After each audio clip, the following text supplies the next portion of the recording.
The internet is going crazy over the introduction of Zeno, the Omni King, the ruler of all 12 universes. But the question remains, just how powerful is this guy? What's up, everybody? My name is Alpai Senpai, and today we're gonna be talking about the true terrifying power behind Zeno, the Omni King.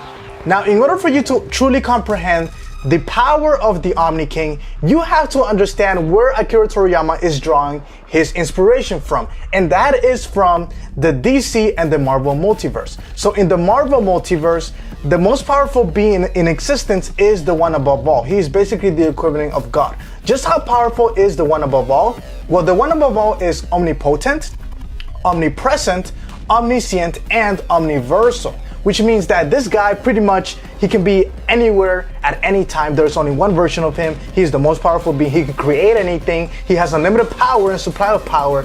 I mean, this guy is terrifying. Now, the one behind or right below the one above all is the Living Tribunal. The Living Tribunal exhibits a lot of the same qualities as the one above all. But at the end of the day, even though the Living Tribunal is just as powerful as the one above all, the one above all there is nobody more powerful than him, not even the Living Tribunal. Now, in the DC multiverse, you have the Presence. The Presence is the equivalent of God or Jehovah or whatever you want to call him. He's pretty much the most powerful being in the DC multiverse, and not many people have seen him. These characters have not made much appearances in the comics. Now, going back into the Dragon Ball Super anime, Akira Toriyama, as you know, the Dragon Ball Super arc has gone into 12 universes. Now, right now we're only covering Universe 7 and Universe 6, but there are 12 universes. There are multiple versions of characters. Like, it's getting really interesting. So it is no surprise that now we have the introduction of the Omni King, who might be the equivalent of God himself. Now, just how powerful is the Omni King? Is the Omni King just like a person who has been there since the beginning of time? Is he the creator of everything and all existence? Or is he just another character who happens to be the most powerful character in the Dragon Ball multiverse, which is why he is the ruler of all 2 universes? So we're gonna break that down. First of all, look at his shirt.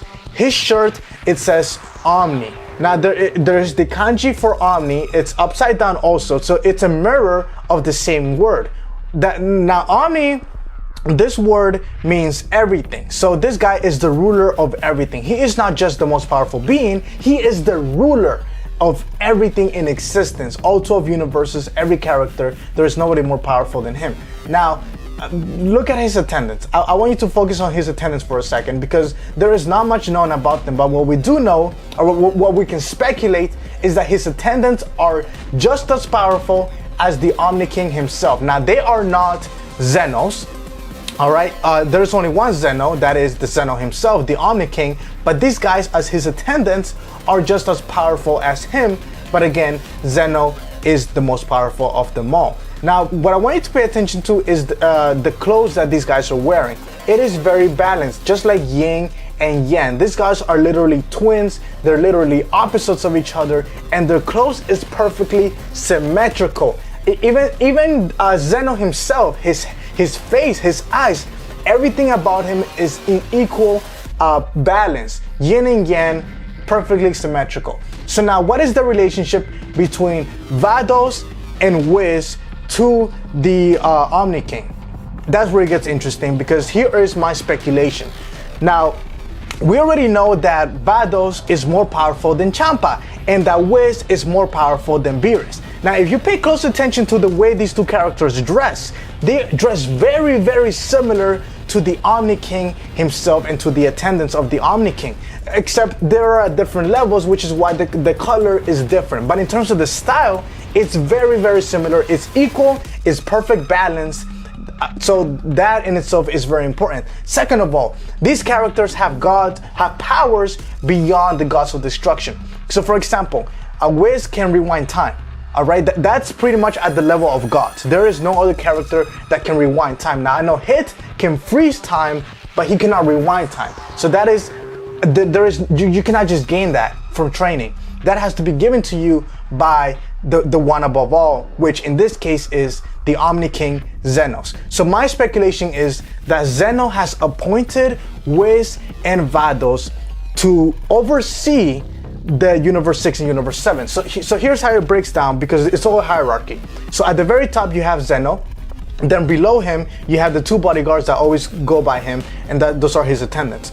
So then behind those guys you have 12 powerful beings that perhaps were created by Zeno himself, the Omni King, to oversee each universe. So in our case, we know Vados and we know Wiz from Universe 6 and Universe 7. Now, the hierarchy continues, because so now you have the 2 most powerful beings from each universe. So Universe 6, Universe 7, you have Vados and Wiz. And behind that, you have the gods of destruction. You have Beerus, you have Champa. Now, we don't know too much about Beerus and Champa, but what we do know is that the gods of destruction are replaceable. Once the god of destruction is dead, you have another one takes its place. When it comes to Wiz, when it comes to Vados, perhaps they can be replaceable too. We don't know exactly how replaceable they are, because there aren't really any other characters as strong as them besides the other overseas of the other universes. But then again, if the Omni King Zeno is as omnipotent and just has unlimited power, then he could theoretically just create another Vados just by thinking about it in a split of a second. That's how powerful he could potentially be. Now, so that is the relationship between these Vados, Wiz, and the Omni King himself.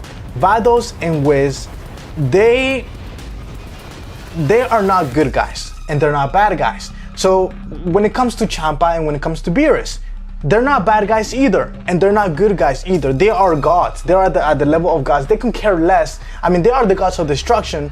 Why are they the gods of destruction? Because they need to keep balance in the universe. So then Vados and Wiz, they basically keep an eye on them to make sure that they don't overdo it. Now again, Wiz and Vados are not good guys and they're not bad guys. They can care less. So the question is the Omni King a good guy? Now initially, but just by looking at his face, you might think, whoa, that smile, obviously he's a good guy. I mean, just look at the way he smiles. That is not necessarily the case. The Omni King, the Omni King Zeno, having unlimited power, possibly being immortal, possibly being that he's been there since the beginning of time, before time itself, possibly being that he's the one who created all 12 universes and everything in existence. This guy has no reason to care about anything. He is the most powerful being in the entire multiverse, which is why he is not a good guy or a bad guy, because he just doesn't care. It doesn't affect him in any single way. If one of the universes explodes, it does not care. He can just make another one.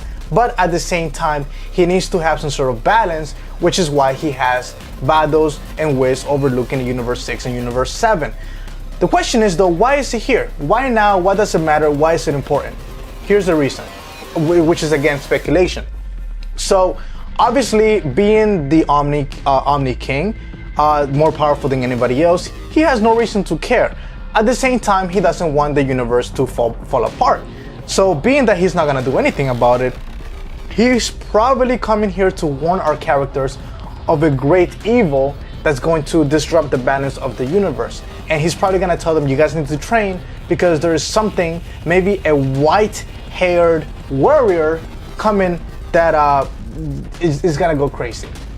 All right, so I mean, it's really about to go down. We're probably gonna go into another universe in the next arc, although that's not confirmed. We have no idea. That's just speculation. So that is the terrifying truth behind Zenos. Now this could be wrong. Zeno might be just the most powerful being in the universe. He might just be a ruler. That's it. He might actually not be. He might not even be as strong as Beerus and Champa. He might just be the ruler.